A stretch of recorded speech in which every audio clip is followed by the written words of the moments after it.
Welcome back. With so much loss in many communities, losing a home, a school, a sense of security, it's more important than ever before to talk to your kids to find out how they're truly feeling.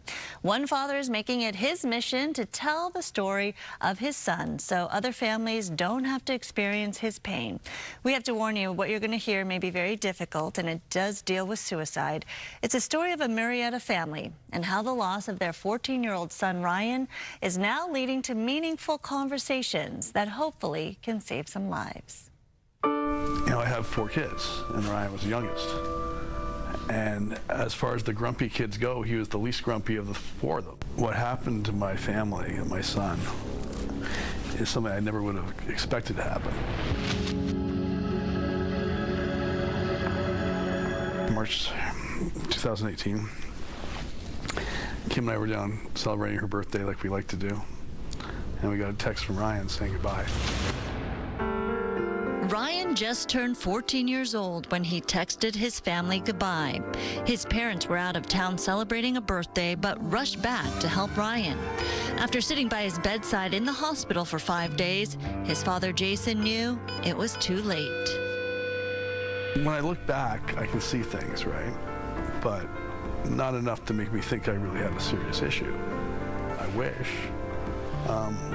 He had started to get a little more grumpy, and knowing what I know now, I would have dug in a lot more into that. Too late to figure out why his son was withdrawing and was internally depressed. But he left a note in his father's desk drawer saying, "Tell my story," which is exactly what Jason is doing now. He says Ryan was a good kid with a cell phone like many 14-year-olds have today, but he says it's a dangerous portal to the world. What we do these days is say, here is your phone. It has access to the internet. Every bad thing you could ever imagine you can find on here. Good luck to you. Right. And then we don't check enough, and we don't talk enough. If I had Ryan next to me and we were looking at that same sky, all he's going to see is clouds.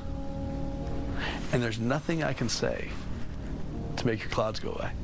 All I can do is ask about your clouds. 30 to 40% of kids are experiencing some kind of anxiety or depression levels. He doesn't blame social media or technology for Ryan's death, but says parents need to do more than ever before to focus on their kids.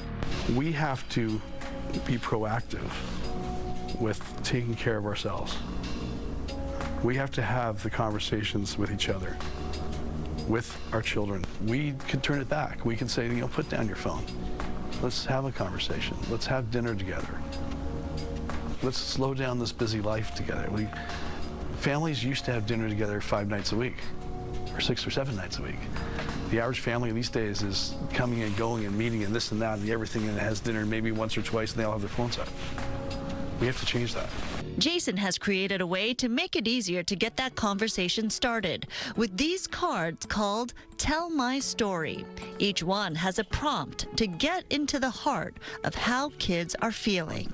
What's something I have done or said that made you feel stronger or more confident in yourself? So these cards are really designed for you to understand how your kids view you. Jason says having each child tell their own story can provide a window into how they're doing before it's too late to get perhaps the help they need. We have to recognize that the world's different. Like the whole, it'll be all right, just buck up, buddy, you're gonna be fine, worked when I was a kid, but it doesn't work the same way now. And because of what Ryan did, this is what I'm supposed to do. And I take it very seriously. Yeah, there's a serious need to start talking to our children more, you know, to find out what they're thinking and doing, and it all starts with these cards. It's like a game, and you can find out more information on tellmystory.org. They have little prompts there, too, where you can answer the questions and start a conversation. That was a great story, Sandra.